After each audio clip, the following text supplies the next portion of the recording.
Primeiro vai ser a entalpia. Então, vamos falar da entalpia. O que é entalpia? A entalpia, ela é uma função de estado, assim como a energia interna, está aqui, ó. E ela é definida por essa expressão,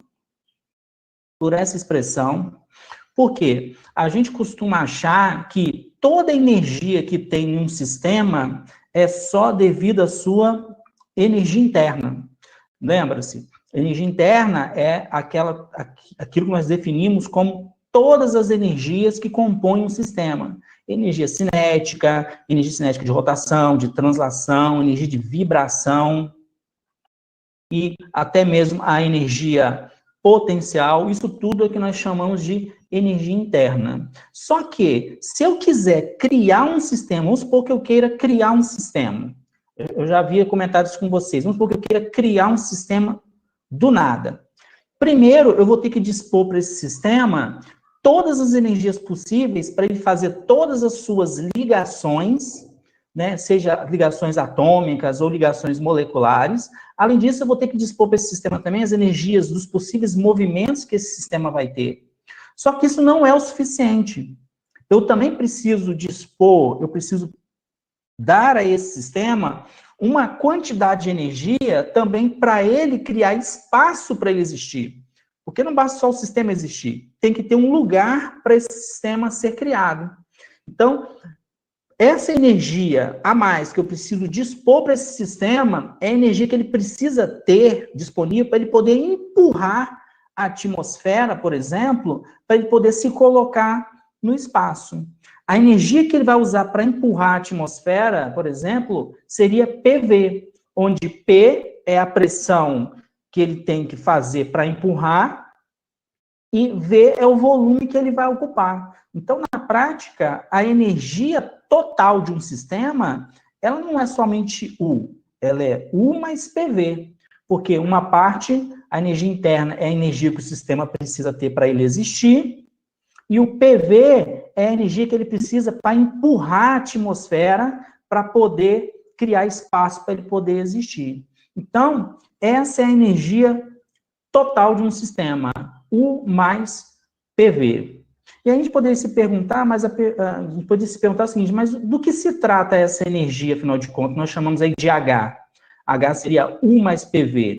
Então, para fazer isso, o que nós vamos fazer? Nós vamos considerar uma variação dessa função de estado H. Nós vamos considerar uma variação dessa função de estado H, só que vamos considerar uma variação mantendo a pressão fixada. Eu tô supondo aqui, por exemplo, como se fosse esse sistema, ele vai ser criado, por exemplo, na atmosfera. Então, ele vai ter que empurrar a pressão da atmosfera.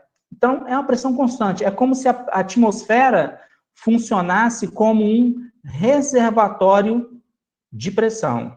Então, vamos considerar uma transformação.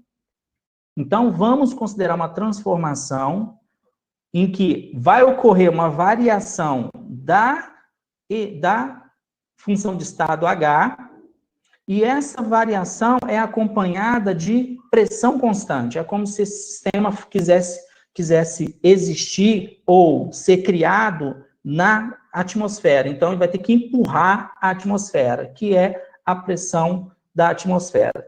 Então, fazendo a variação, olha só, nós temos ΔH, a variação de H, então o outro lado também tem que variar. Então, vai ficar ΔU mais P ΔV. Lembrando que eu estou falando de P ΔV, porque pressão é constante, então quem vai variar é só o volume.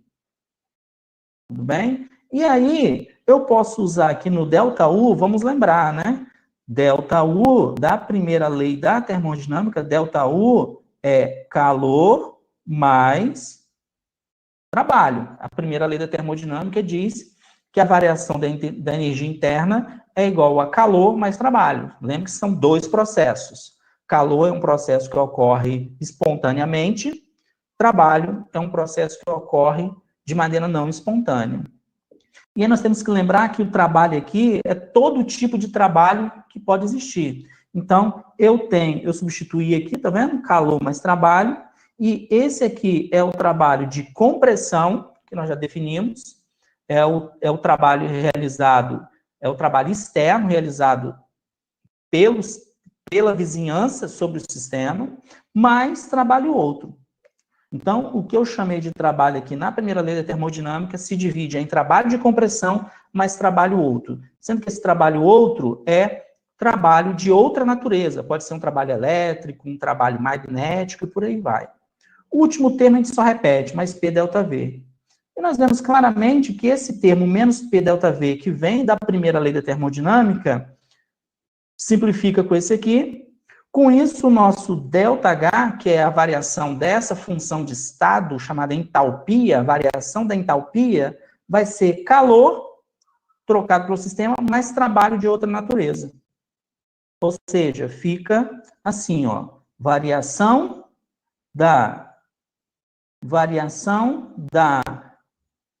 entalpia é igual a calor mais trabalho de outra natureza. Esse trabalho de outra natureza é trabalho elétrico, trabalho magnético e por aí vai. E nós vemos uma coisa bem interessante. Se no meu sistema não ocorre nenhum tipo de trabalho de outra natureza, então aqui necessariamente implica que ΔH é igual a calor trocado. Ou seja, o calor trocado, ou esse processo que nós chamamos de calor, lembra? O que é calor? Calor é um processo de troca de energia térmica que ocorre de maneira espontânea. Então, se não há trabalho de outra natureza, então o calor trocado é igual à variação da energia interna. Por isso que a gente usa, por isso que se convencionou usar a letra H do HIT, do inglês, para a entalpia, porque a gente sabe que a variação da entalpia, ΔH, é igual ao calor trocado pelo sistema quando não há trabalho de outra natureza. Então, isso é importante. Variação da entalpia tem a ver com calor trocado pelo sistema. E aí, a gente pode se perguntar o seguinte, mas é uma função, tudo bem. Então, H é uma função, e eu vejo aqui que o que é mais importante não é o H em si, não é a entalpia, mas o que é importante é a variação da entalpia. A gente pode perceber o seguinte, que da mesma forma que energia não quer dizer muita coisa, o que importa é a variação da energia, né? A entalpia também não quer dizer muita coisa, porque o ponto de referência você pode mudar. O que é importante é a variação da entalpia. A variação da entalpia é igual ao calor trocado. Isso que é importante, variação da entalpia. Isso que é importante. Então, a gente pode se perguntar, mas se a entalpia é uma função, né, de quais variáveis essa função depende? Nós temos que lembrar, por exemplo, que a energia interna, U, ela é uma função da entropia, do volume e do número de partículas. Isso nós já aprendemos lá atrás. E a entropia, por exemplo, a entropia é uma função da energia interna, do volume e do número de partículas. Então, essas duas funções de estado, a energia interna e a entropia, são funções de grandezas que são extensivas. São funções de grandeza que são extensivas. E como agora nós estamos aprendendo essa nova função de estado, H, a gente pode se perguntar o seguinte, ela depende de quais grandezas? Para isso, o que nós vamos fazer? Nós vamos tomar o diferencial dessa função. Nós sabemos que essa função, ela é U mais PV, então vamos tomar o diferencial dessa função. O diferencial de U fica simplesmente du, diferencial de PV fica P delta V mais V dP. E aí nós podemos usar aqui no du a definição, né, ou tomar o diferencial, né, porque nós sabemos que a função U depende de S, de V e de N. Então, se ela depende de S, de V e N, vamos substituir no diferencial. ou aqui, né? Vamos substituir aqui. Então, esse diferencial, como ele fica? O diferencial de U fica du ds, ds, du dv, dv, du dn, dn. Por quê? Porque a energia interna é função tanto da entropia, quanto do volume, quanto do número de partículas. Os outros dois termos, a gente simplesmente repete. E aí nós temos que lembrar, né? Quem é du ds mantendo V e N constante? Du ds mantendo V e N constante é a temperatura. Quem é du dv mantendo S e N constante? Isso aqui é menos a pressão. E esse aqui, quem é du dn mantendo S, mantendo a entropia e o volume constante? Isso aqui nós já definimos, isso aqui é o potencial químico. Substituindo esses valores, nós vamos ter TdS menos PdV mais μdn. Vamos para o próximo slide e vamos repetir esses dois. Ó. Indo para o próximo, nós vemos o seguinte. Podemos voltar, né? Aqui já se simplifica, ó. Esse termo vai simplificar com esse, tá? Então, nós vamos repetir esse termo e manter esse termo aqui e esse último. Foi o que nós colocamos aqui, ó. Esse termo aqui, que era a TdS, temperatura, ds, o VdP, e esse termo aqui, que era o potencial químico, dN. Tudo bem? Se nós formos colocar ao pé da letra, ficaria assim, escrever ficaria DH é igual a T ds mais volume dP mais mi dN. E aí nós vemos que o DH, a variação da entalpia, da função entalpia, é uma combinação linear de ds, dP e dN. Então, a minha função entalpia, ela é função da entropia, da pressão e do número de partículas, como está colocado aqui, ó. Ou seja, eu construía uma função, uma nova função de estado, que ela tem como uma de suas variáveis uma grandeza que é intensiva, que é a pressão. E aí ela se torna bastante interessante quando nós estamos trabalhando, por exemplo, numa situação em que a pressão se mantém constante. Porque aqui, como a pressão está explícita aqui, a pressão se mantém constante, eu já sei como se comporta a minha função de estado em entalpia. Diferente do que acontecia com a energia interna, né? Como a energia interna era a função de S, V e N, num processo que ocorre a pressão constante, ela não vai me ajudar muito, porque, na realidade, eu não sei como a energia interna se comporta num processo a pressão constante. Eu sei como a derivada dela se comporta. Então, nesses casos, uma função que dependa diretamente da pressão se torna mais conveniente. Então, por isso que a função entalpia é tão importante. Tá? Porque ela tem como uma de suas variáveis já uma grandeza que é intensiva, que é a pressão. É livre de Helmholtz.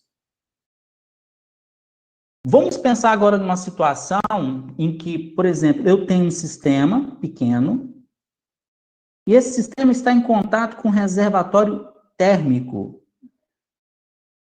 a uma determinada temperatura T.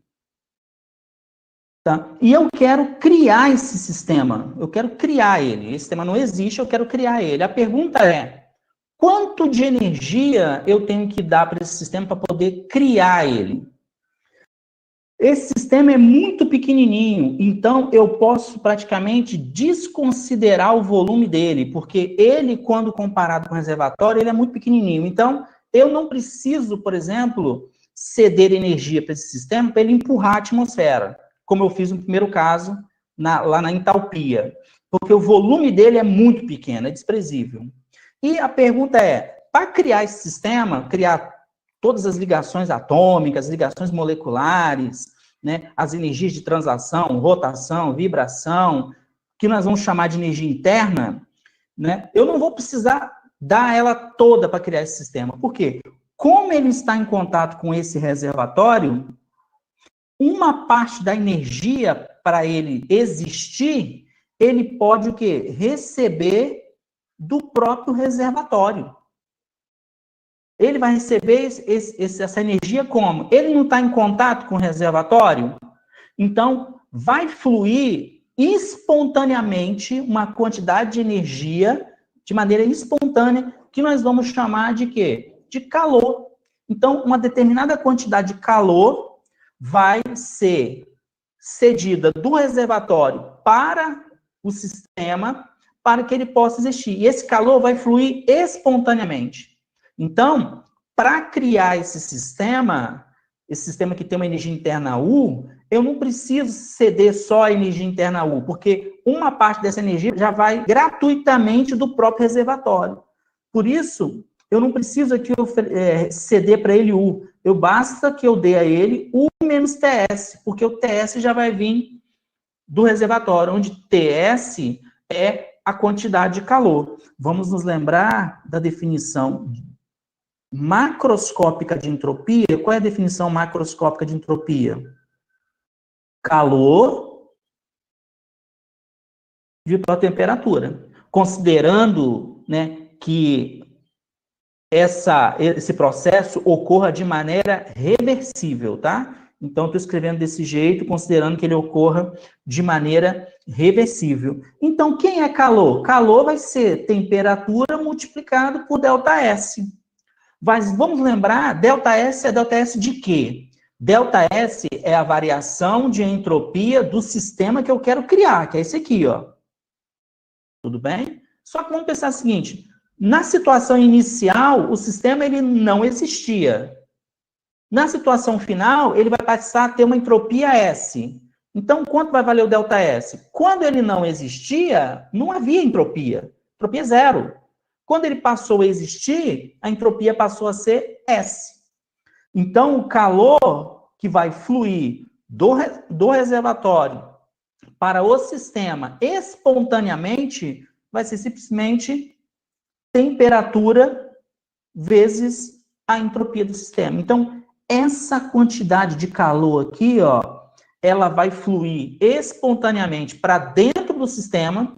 Com isso, a quantidade de energia que eu preciso ceder para criar esse sistema não é U, vai ser U menos essa quantidade de calor que veio gratuitamente. Vai ser a quantidade de energia, vou repetir, então a quantidade de energia que eu preciso para criar esse sistema não é U, vai ser U menos essa quantidade de calor que veio gratuitamente, que vale TS. Tudo bem? Essa é chamada energia livre de Helmholtz. E o inverso também é verdade. Isso foi para criar o sistema. Vamos supor que eu queira destruir esse sistema. A pergunta é, o quanto de energia eu vou ter disponível se eu destruir esse sistema? A energia disponível se eu destruir esse sistema não vai ser energia interna dele U. Vai ser U menos TS. Por isso que é chamada de energia livre. É a energia que você vai ter disponível. Se você destruir esse sistema, você não vai ter toda a energia interna dele, disponível para você usar, né, do jeito que quiser. Não. A energia que você vai ter livre para usar é U menos TS. Por isso que é energia livre de Helmholtz. A gente poderia se perguntar o seguinte, se essa energia livre de Helmholtz é uma função de estado, a pergunta, do que ela depende? De quais variáveis ela depende? Nós já fizemos isso para a entalpia e vimos que a entalpia depende da pressão, por exemplo, que é uma quantidade intensiva. Para isso, vamos tomar o diferencial. Vou apagar aqui tudo. Vamos tomar o diferencial dF. Tomar o diferencial da energia livre de Helmholtz. Tomando o diferencial, nós temos que diferenciar todo o lado direito. Então, vai ficar du menos TdS menos S dt. E aí nós podemos substituir, ó, quem é DU? DU da primeira lei da termodinâmica é TdS menos PDV mais esse termo aqui que é μdN. Esse resultado vem da primeira lei da termodinâmica. O restante a gente só repete, menos TdS menos SdT. E a gente pode ver aqui, ó, esse TdS vai simplificar com esse TdS e vai sobrar simplesmente menos SdT, menos PDV e mais esse termo aqui que é o μdN, Colocando na próxima slide, está aqui, ó, menos SdT, menos PDV, mais esse termo aqui. E aí nós vemos que o meu diferencial da minha energia livre de Helmholtz depende das combinações lineares de dt, dv e dn. Então, essa função depende da temperatura, do volume e do número de partículas. Então, é uma nova função, a energia livre de Helmholtz é uma nova função de estado, e ela, se você for olhar, ela foi construída da mesma forma que a entalpia, ela foi construída a partir da energia interna do sistema, e ela depende da temperatura, do volume e do número de partículas. Então, ela se torna muito conveniente quando nós estamos trabalhando numa situação em que a temperatura se mantém constante. E vamos nos lembrar que, né, da mesma forma que para criar esse sistema mantendo a temperatura em contato com o reservatório, eu não preciso dar para esse sistema toda a energia interna dele, eu vou dar U menos TS de energia para ele. Então, ele vai ser criado. Por quê? O TS ele já vai retirar do próprio reservatório, porque ele está em contato com o reservatório. Então, vai fluir para dentro do sistema, espontaneamente, uma quantidade de calor chamada de TS. Então, eu não preciso dar toda a energia interna para ele existir. O inverso também é verdade, né? Se eu destruir esse sistema, eu não vou ter toda a energia interna disponível. Eu vou ter somente U menos TS. É por isso que ela se chama energia livre, né? Ou energia disponível de Helmholtz. Falando especificamente, olha só, pensando num processo AT constante, o que acontece? Vamos pensar num processo a temperatura constante, processo isotérmico. O que acontece com a variação da energia livre de Helmholtz? Vamos lembrar que a energia livre de Helmholtz, a definição dela é U menos TS. Se eu estou considerando o sistema a temperatura constante, então essa temperatura não varia. Quem varia somente a função de estado e entropia. Então, vai ficar assim, ó. ΔF vai ficar ΔU menos T ΔS.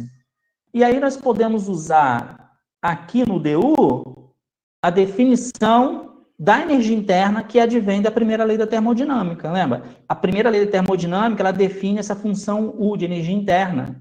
E ela é calor mais trabalho. O restante você só repete. Então, ΔU é calor mais trabalho. ΔU, no caso, é igual a zero para gases ideais, tá? Lá, o gás ideal, a energia interna só depende da temperatura.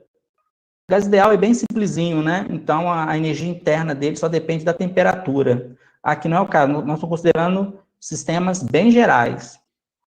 Então, é isso, ΔU, e aí nós podemos fazer uma observação interessante. Por quê? Vamos nos lembrar sempre, pessoal, olha, definição macroscópica de entropia, como é que fica? É sempre fórmula de Clausius, né? Calor dividido por temperatura. A variação da entropia, pela segunda lei da termodinâmica, é sempre maior ou igual ao calor mais trabalho. Quando é que vai ser igual? Vai ser igual quando o processo for reversível e vai ser maior do que aquele valor quando o processo for irreversível.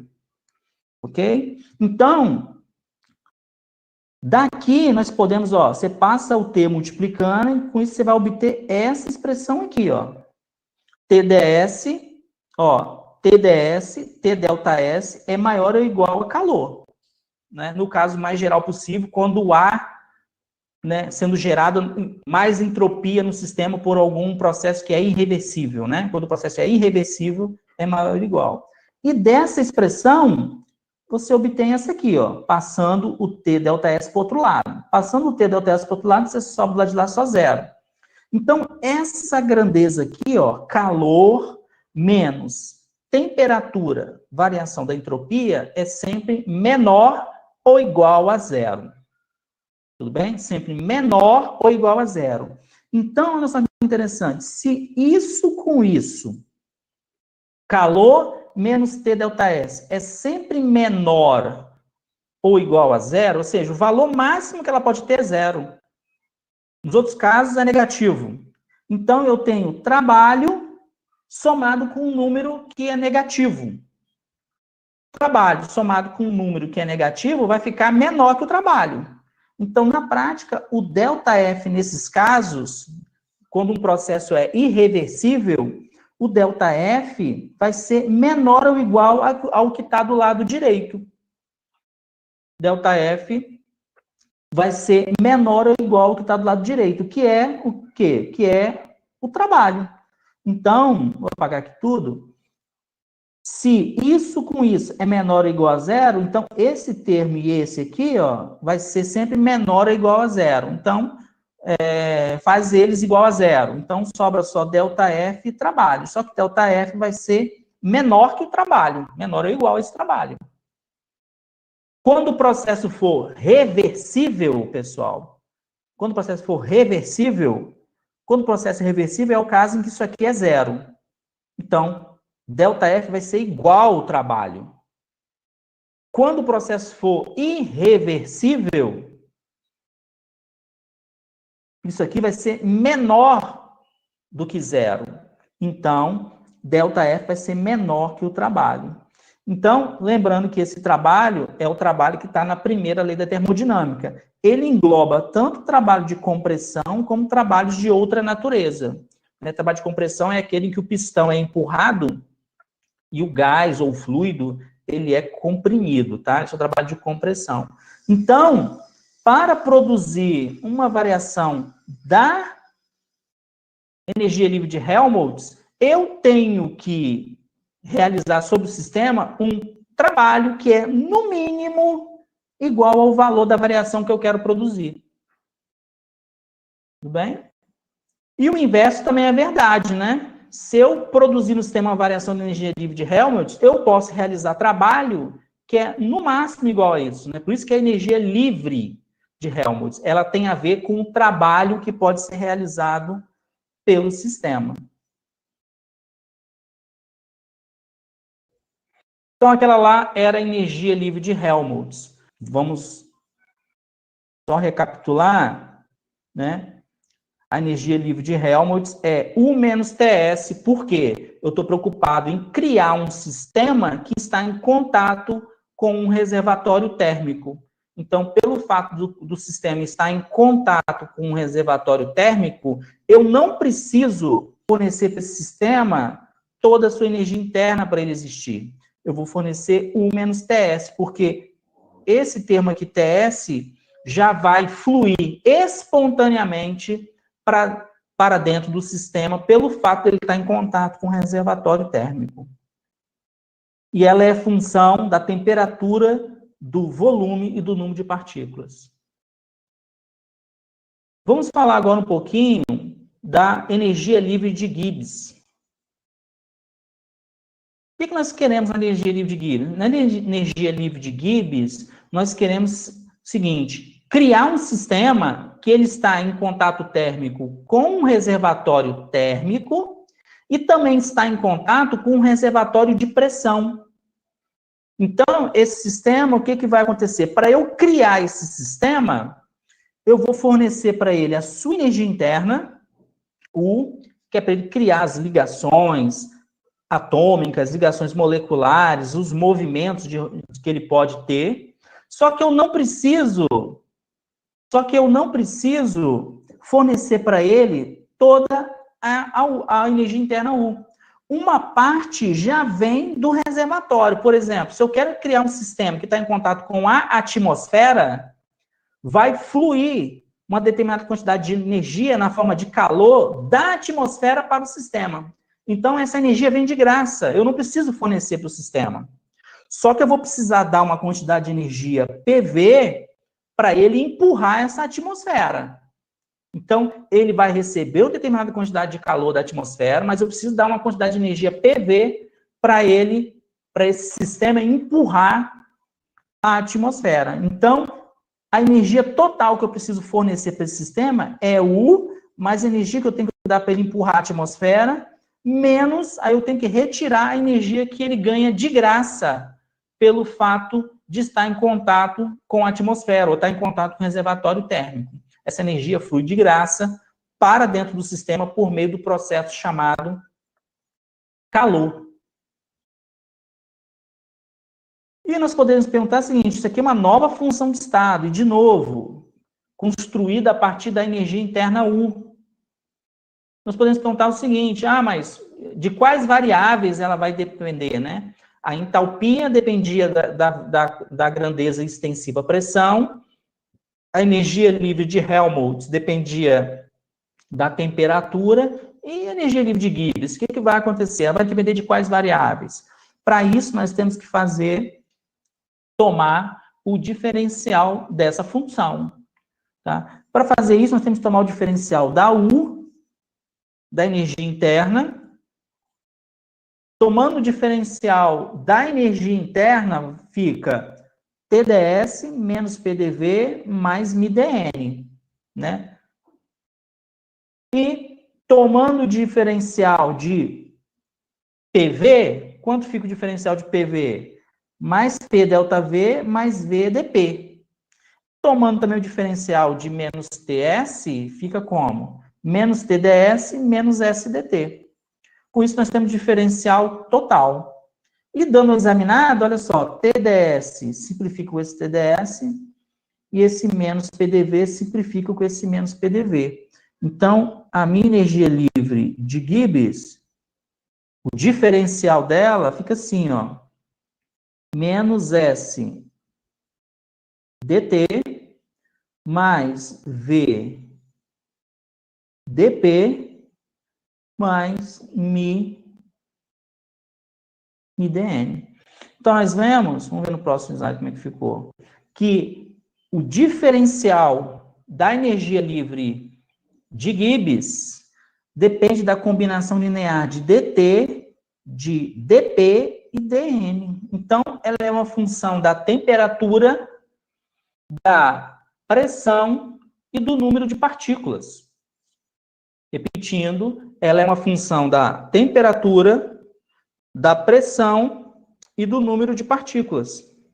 E aí, nós podemos voltar a fazer outras considerações. Olha só, da mesma forma que para criar esse sistema, eu disse o seguinte, nós temos que fornecer para ele a energia, para ele existir, PV, para ele empurrar a atmosfera, e temos que subtrair disso a energia que vem de graça por meio do processo chamado calor. Tá? Da mesma forma, se eu quiser, isso foi para criar o sistema, se eu destruir esse sistema, eu não tenho disponível toda a energia interna do sistema. O que vai estar disponível para mim vai ser U mais PV menos TS. Por isso que é chamado de energia livre de Gibbs. É a energia que vai estar disponível caso esse sistema seja destruído. A energia que vai poder ser usada para fazer alguma coisa. Por exemplo, se eu destruo esse sistema, essa energia vai poder ser usada, por exemplo, para esquentar uma caldeira, e essa caldeira depois vai gerar um vapor que vai mover uma turbina, por exemplo. Agora, falando um pouquinho de processo a temperatura e pressão constante, o que nós temos? Vamos lembrar da definição, né? A energia livre de Gibbs vale U mais PV menos TS, que é a entropia. Temperatura vezes a entropia. E aí, nós queremos se perguntar o seguinte, O que significa uma variação da energia livre de Gibbs? Mantendo temperatura e pressão constante. Vamos fazer uma variação nessa função, mantendo temperatura e pressão constante. O U fica ΔU, P, V, quem varia é só o V. Então, o V vai ficar P ΔV menos TS, temperatura é constante. Então, quem varia é só o S. Menos T ΔS. E aí, vamos nos lembrar que ΔU, quem é ΔU? Da primeira lei da termodinâmica, ΔU é calor menos P ΔV mais trabalho de outra natureza. É calor mais trabalho, onde eu já escrevi aqui o trabalho como as duas parcelas, né? Menos P ΔV mais W.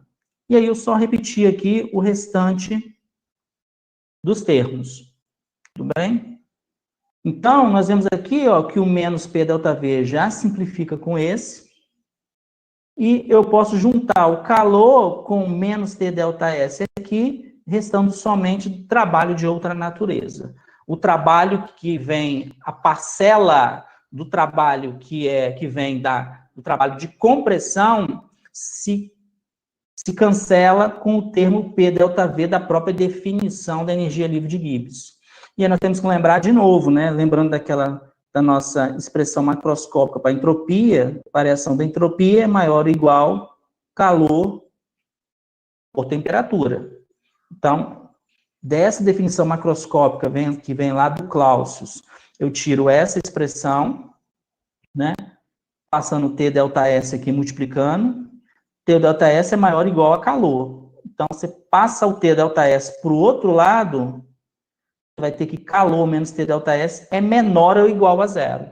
Então, esse camarada aqui, ele vai ser menor,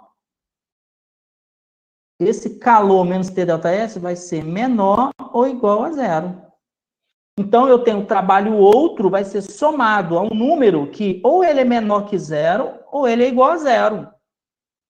Então, esse ΔG, ele vai ser o quê? Variação da energia livre de Gibbs. A variação da energia livre de Gibbs tem que ser menor ou igual a trabalho outro. Então, a única maneira de causarmos uma variação na energia livre de Gibbs de um sistema é por meio de um trabalho de outra natureza. Por exemplo, o trabalho de compressão, ele não vai gerar uma variação na energia livre de Gibbs. Somente trabalho de outra natureza vai gerar uma variação na energia livre de Gibbs do sistema. O trabalho de compressão não faz isso.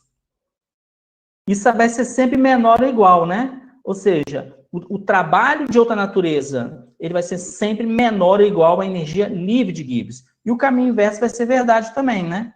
Se, de alguma forma, eu produzo no meu sistema uma variação da energia livre de Gibbs, isso vai ocasionar um trabalho de outra natureza que é, no mínimo, igual àquilo.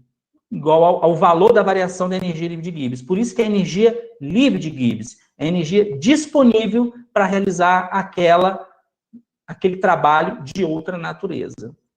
Nós falamos do ΔH, que é a variação da entalpia, falamos do ΔF, que é a variação da energia livre de Helmholtz, falamos do ΔG, que é a variação da energia livre de Gibbs, mas como é que faz para medir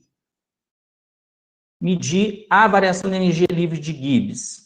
A primeira coisa que nós temos que fazer, vamos nos lembrar que, ó, ΔG, que é a variação da energia livre de Gibbs, G, que é a energia livre de Gibbs, é U mais PV menos TS. Se eu estou considerando, por exemplo, um sistema que está a pressão constante e a temperatura constante, ou seja, é um processo que ocorre, por exemplo, uma reação química. A reação química ocorre com o Becker aberto, então ela ocorre por meio da pressão da atmosfera.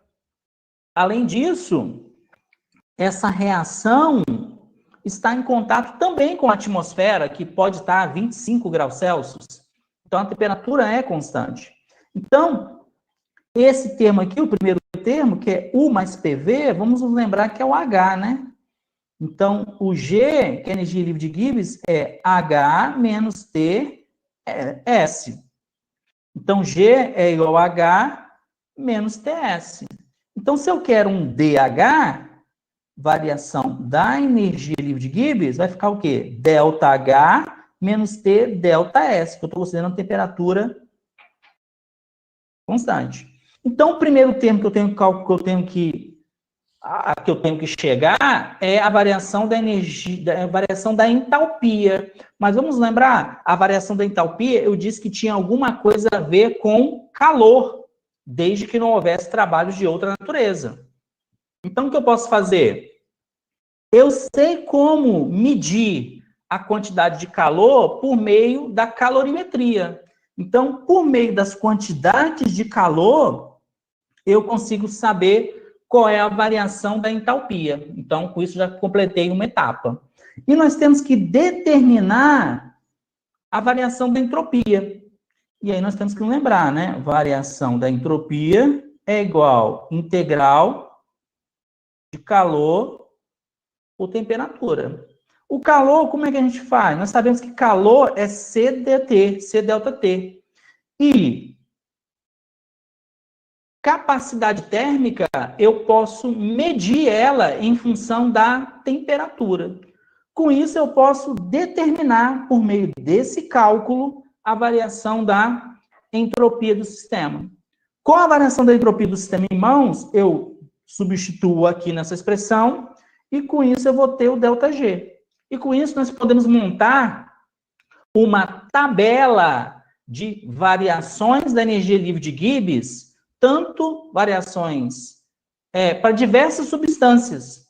É o que geralmente os químicos fizeram ao longo dos tempos. Hoje nós temos tabelas e tabelas para diversas substâncias, seja os seus reagentes, os seus produtos, e com isso as suas variações da energia livre de Gibbs ou da entalpia.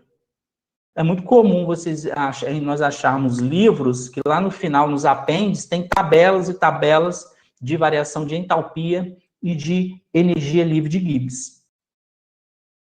Vamos fazer uma aplicação dessas ideias na termodinâmica. Vamos falar um pouquinho da termodinâmica da célula de hidrogênio. Como é que funciona a célula de hidrogênio? A célula de hidrogênio ela vai funcionar por um processo chamado eletrólise. O que é eletrólise? A eletrólise ela é a passagem de corrente elétrica por meio da água, e essa água é transformada em gás hidrogênio e gás oxigênio. Então, passa a corrente elétrica pela água, e de um lado você vai ter gás oxigênio, do outro gás oxigênio. Isso é eletrólise, é a quebra da molécula de água.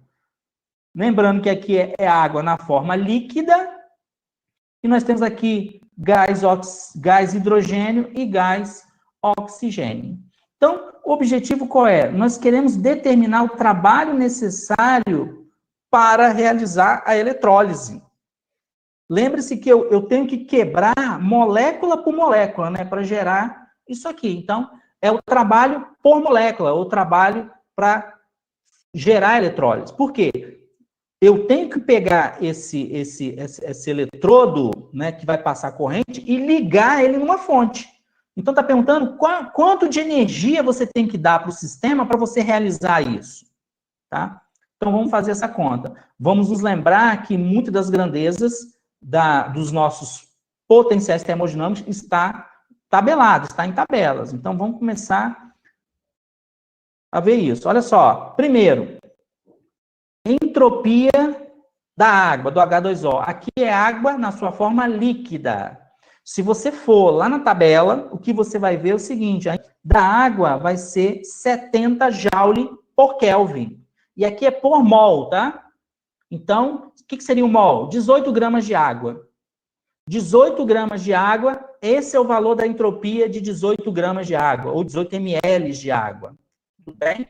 Se você for também nessas tabelas, você vai ver o seguinte, que para essa reação, qual reação, pessoal?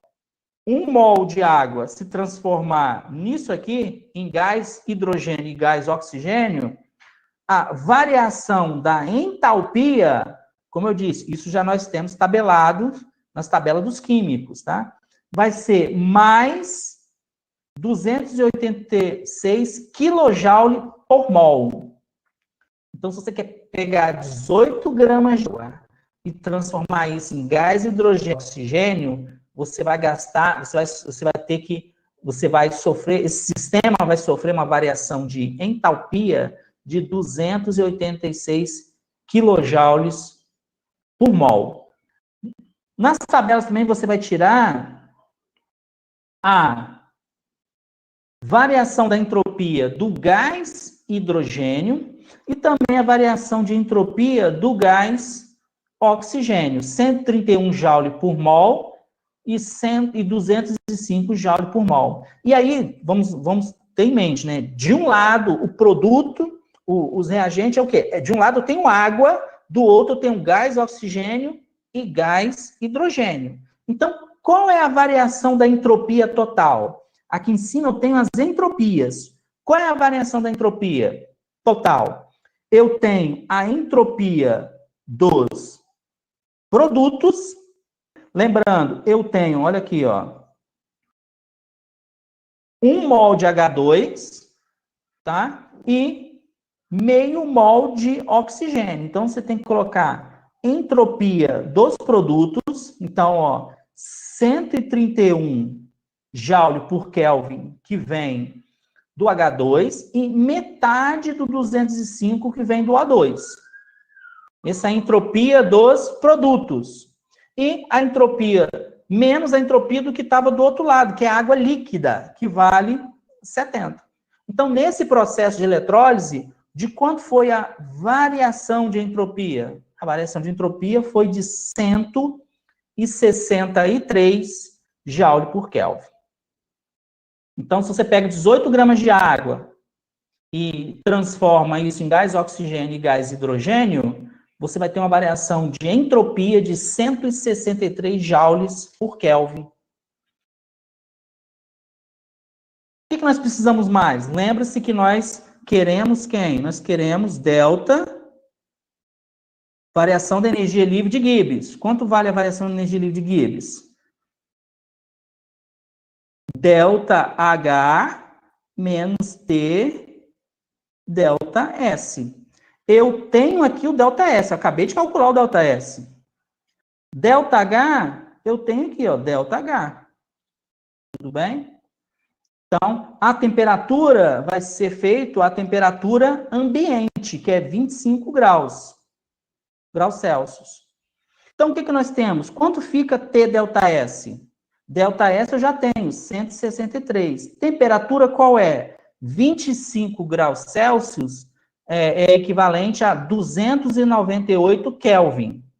Então, isso aqui me dá, o T delta S fica 49 joule por Kelvin. Ah, lembra que eu falei? Esse T delta S, o que ele é? Ele é aquilo que vem de graça da atmosfera.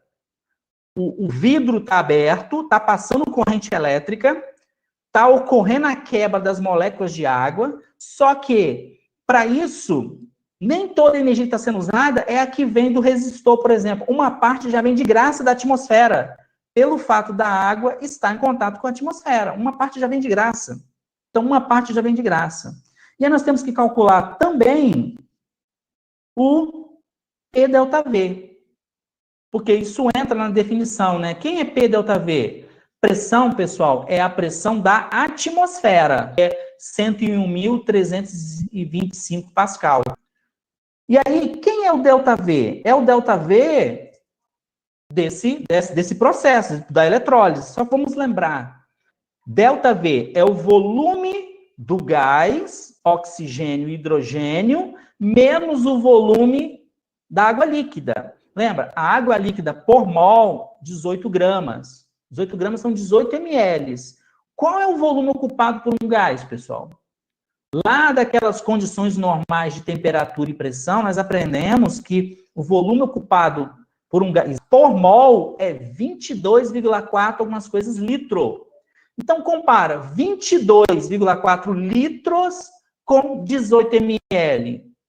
Então, a variação do volume é exatamente o volume do gás, porque o volume da porção líquida não interessa, tá? Então, quem vai entrar aqui são para o hidrogênio. Hidrogênio vai ficar 22,4 litros, que é 1 mol, e para o oxigênio, metade disso, tudo bem? Se você fizer essa conta, vai dar 4 quilojoules. Ou seja, olha só, vamos entender agora. A água está lá dentro do becker, 18, vamos supor, por mol, né? 18 gramas, 18 ml. Aí isso vai virar o quê? Gás. Então, essa água agora, ela vai se expandir virando gás e vai começar a empurrar a atmosfera, porque ela tem que ocupar esse espaço da atmosfera. Quanto de energia ela vai gastar para empurrar essa atmosfera? Foi aquilo que eu falei para vocês, ó, 4 joules. Porque é o P delta V. Isso é um trabalho que esse gás vai ter que realizar para empurrar a atmosfera para ele poder existir. Lembra aquela história da definição de entalpia? Não basta só você dar energia para o sistema existir. Você também tem que dar energia para o sistema empurrar a atmosfera. Então, quando esse gás é formado, ele tem que empurrar a atmosfera. Para essas 18 gramas virar gás, oxigênio e hidrogênio, ela tem que empurrar a atmosfera. Quanto de energia ela vai gastar para fazer isso, para empurrar a atmosfera? 4 quilojoules para cada mol. 4 quilojoules para cada mol. E aí vamos nos lembrar que isso vai ocasionar o quê? Delta U é calor mais... Desculpa. Vou botar aqui, ó. Delta U, que é a variação da energia interna, é calor mais trabalho, que no caso é esse trabalho. Né? Uma parte vem daí, desse trabalho. Então, nós vamos ter o seguinte: qual vai ser a variação da energia interna do sistema? T delta S, variação da energia interna do sistema, vai dar 282 kJ por mol. Variação da energia interna do sistema é o quanto que o sistema ele vai, por exemplo, ganhar de energia. Lembra? A água possui uma energia interna.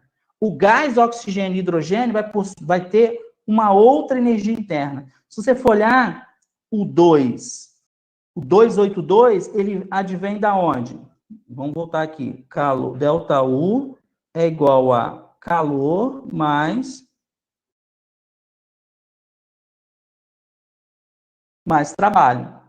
Então, o delta U, trabalho, vamos lembrar que é P delta V. Calor, aqui, ó, T delta S. Eu não falei que T delta S é o quê? T delta S é o que flui espontaneamente da atmosfera para o sistema. O que flui espontaneamente, pessoal, é o que a gente chama de calor. Tá? É o que a gente chama de calor. Aí você tem que lembrar também, ó, delta H, que está lá nas tabelas dos químicos, não é igual a delta U mais P delta V. Então, delta U é H menos P delta V. Mas quem é H? Delta H? Delta H é 286. 286 menos esse 4, quanto dá? Dá 282. Dá esse valor aqui que é 282. Ó. Tudo bem? Então, repetindo. Delta H é igual a delta U mais P delta V.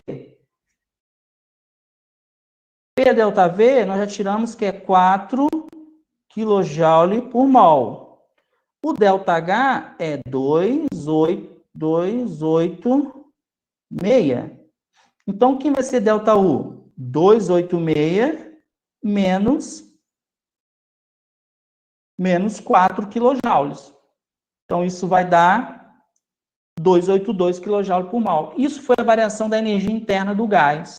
O quanto que a energia do gás aumentou. Então, a água tinha uma determinada energia interna. Quando ela virou gás oxigênio e gás hidrogênio, ela aumentou a sua energia interna em 282 kJ para cada mol. E aí nós podemos fazer uma representação esquemática disso. Olha só. Eu tenho aqui o meu sistema, que ora ele era uma água na forma líquida, depois virou gás oxigênio e gás hidrogênio. Então, o que aconteceu? Olha só, aconteceu que de graça veio TDS, que é calor, da própria atmosfera. Então, olha a flecha entrando. Então, entrou uma determinada quantidade de calor. De graça veio 49 quilojoules, isso veio de graça, tá? Ninguém fez nada. E, para empurrar a atmosfera, saiu do sistema 4 quilojoules, pouca coisa saiu do sistema. E vamos nos lembrar que, olha só, ΔG, que é a variação da energia livre de Gibbs, lembra? É menor ou igual trabalho de outra natureza. Nós vimos lá atrás isso. Então, vamos pensar num processo que é reversível, no caso igual, tá? ΔG vai ser igual, então. Então, de quanto foi o ΔG? ΔG está aqui, ó. É ΔH menos T ΔS. Mas quem é ΔH? 286 menos TDS menos 49. Menos 49 aqui, ó. T ΔS 49. Tudo bem? Então, isso vai dar quanto? Isso vai dar aqui, vai dar 237 quilojoules. Esse é o trabalho de outra natureza. O que eu tenho que fazer? Nós temos que realizar esse trabalho de outra natureza, que é a variação da energia livre de Gibbs. Nós temos que realizar, no mínimo, esse trabalho, tá? No mínimo, esse trabalho, para que as 18 gramas de água sofram uma variação de energia interna de 282 quilojoules, se transformem em gás oxigênio e gás hidrogênio. Só que desses 237 que eu tenho que fornecer a partir da corrente elétrica, 49 vem de graça da atmosfera. 49 vai vir de graça da atmosfera. E 4 joules nós gastamos só para empurrar a atmosfera. Então, olha só que interessante.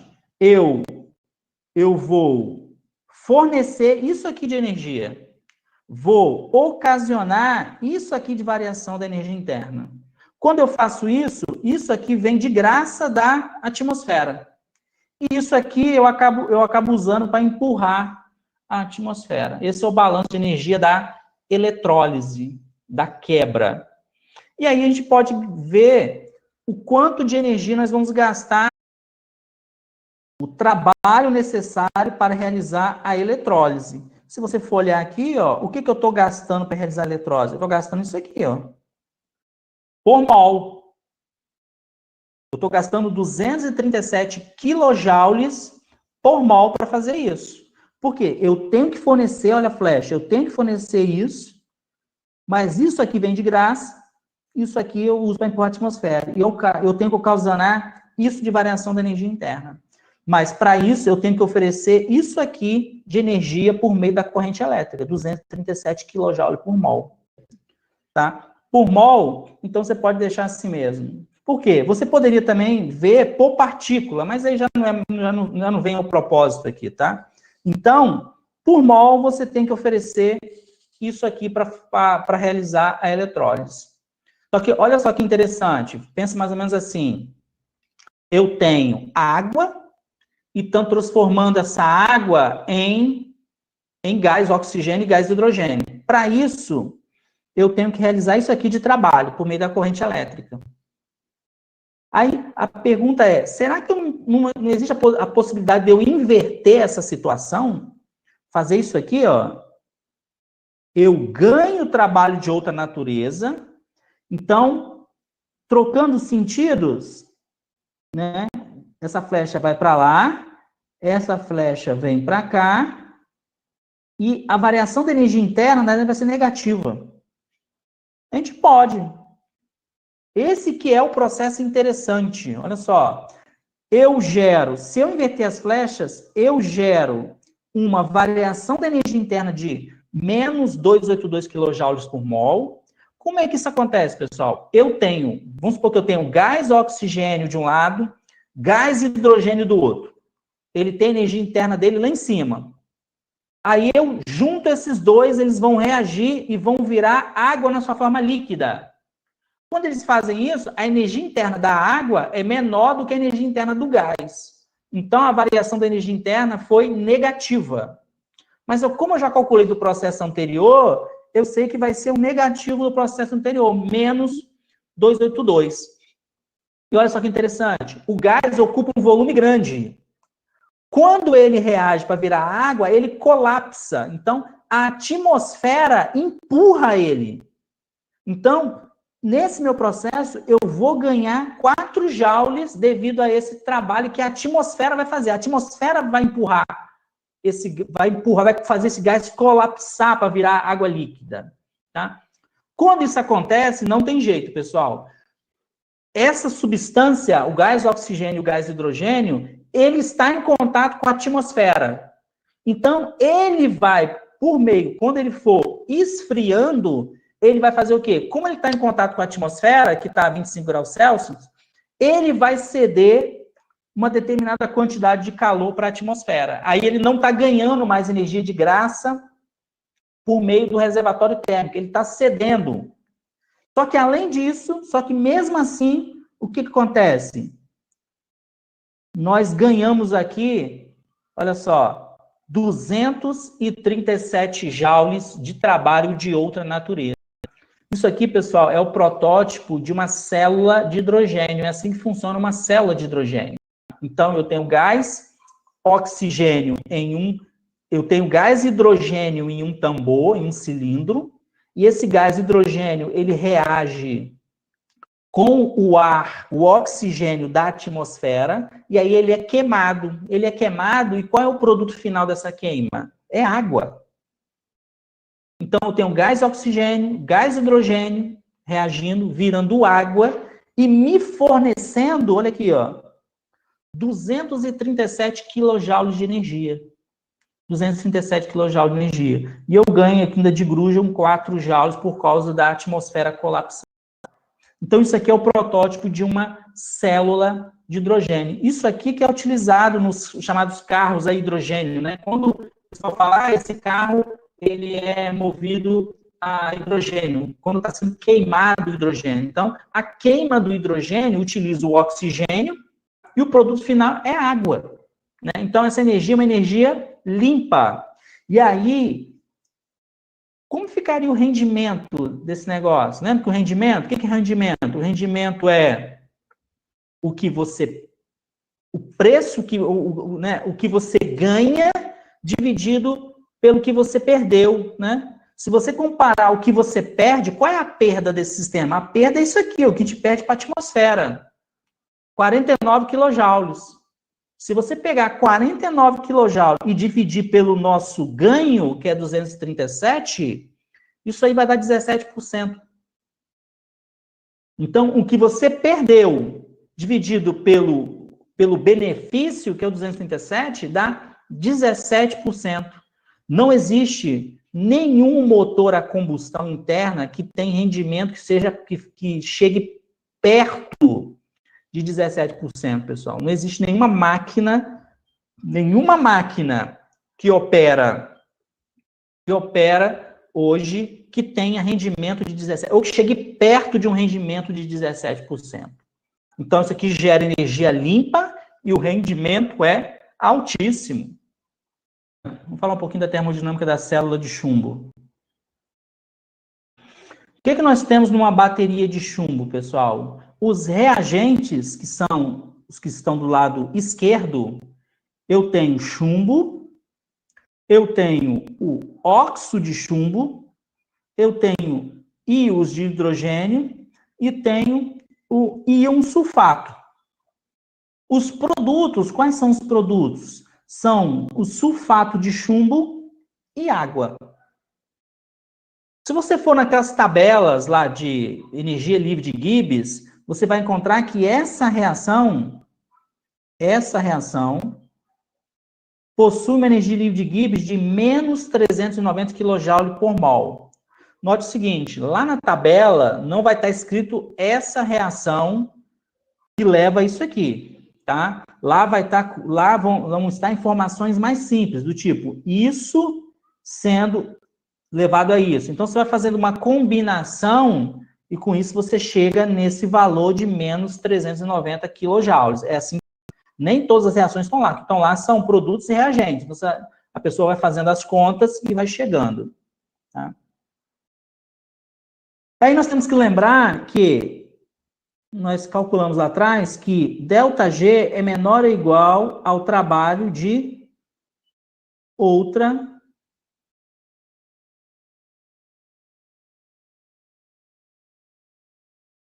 natureza. Então, o trabalho que eu ganho, qual é? Eu vou pensar o seguinte, o trabalho que eu ganho vai ser menos isso, tá? Eu estou pensando no caminho inverso, que é 390 kJ. Esse vai ser o trabalho que eu vou receber do sistema, tudo bem? Esse é o trabalho de outra natureza. Então, nós já temos energia livre de Gibbs. Então, olha só, acontece a reação aqui dentro, aquela reação. Tá? Nessa reação, o que acontece daqui para cá? Acontece uma redução da energia interna do sistema de menos 312 kJ. E essa redução implica em um trabalho sendo realizado de outra natureza de 390 kJ. 390 kJ. E, note, como essa reação ela acontece na atmosfera, está dentro da bateria, mas tem ali a atmosfera. Então, eu ganho de graça aqui 78 kJ de graça, que entra no sistema. E aí a pergunta é, mas da atmosfera não vem nada, né? Vamos lembrar que isso é uma solução aquosa e o volume dos reagentes não varia muito com o volume dos produtos. Então, não tem trabalho vindo aqui, por exemplo, da atmosfera realizando o trabalho, que é o caso que acontecia no caso anterior. Então, só vem energia mesmo pelo fato disso acontecer a temperatura ambiente, 25 graus Celsius, então resta aqui 78 kJ, isso gera essa variação da energia interna e gera esse trabalho de outra natureza. E nós temos que lembrar que ΔH, por exemplo, de onde nós sabemos que isso aqui é variação da energia interna? Vamos lembrar que ΔH é igual o quê? É igual energia interna menos P ΔV. Ali que eu falei com vocês, essa solução é uma solução aquosa, ela não varia de volume. Se ela não varia de volume entre os produtos e os reagentes, então ΔV praticamente é zero, não há variação de volume. Se não há variação de volume, ΔH é igual a variação da energia interna. Desculpa, variação da energia interna. Mas lembra, ΔH não é igual o calor? O ΔH não pode ser tirado das tabelas? Eu também tenho a tabela de entalpia. Então, a variação da energia interna é igual à variação da entalpia. Então, isso aqui vem das tabelas de entalpia. Então, é assim que acontece, de uma maneira geral. Só que é interessante a gente olhar essa reação aqui, ó.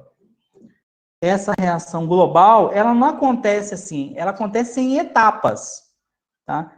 Mais especificamente, em 3 etapas.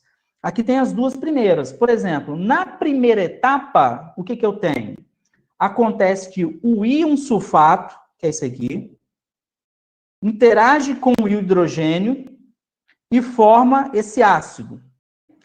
O íon sulfato interage com o íon hidrogênio e forma esse ácido. Esse ácido,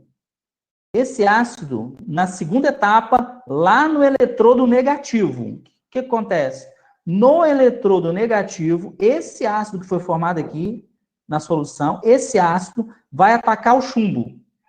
Ele ataca o chumbo, formando o sulfato de chumbo e o hidrogênio e forma lá 2 eletrozinhos. 2 elétrons lá no eletrodo negativo. No eletrodo positivo, o que vai acontecer?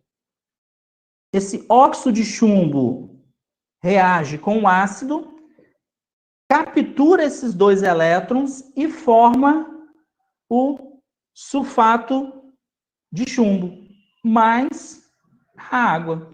Então, nessa situação, saem 2 elétrons do eletrodo negativo e esses 2 elétrons vão lá para o eletrodo positivo. E com isso tem uma corrente elétrica, uma energia potencial aí elétrica. Então, é assim que acontece em 3 etapas aquela reação. Se você somar essas três etapas, você somar isso, mais isso e mais isso, você tem que ver que vai ter que dar isso aqui, que é a reação completa.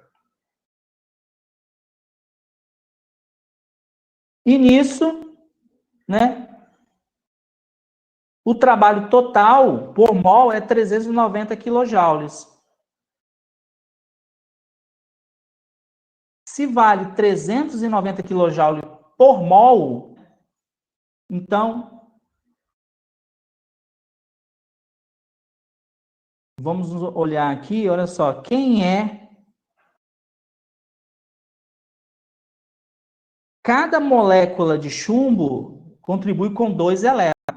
Então, 1 mol de chumbo tem 6,0, 6,0 vezes 10 é 22, mas são 2 elétrons, então a quantidade de elétrons é essa aqui, ó, 2 vezes 6,02, 10 é 23. Então, se aquela energia gerada é por mol, então aquela energia vai ser distribuída por esses 2 elétrons.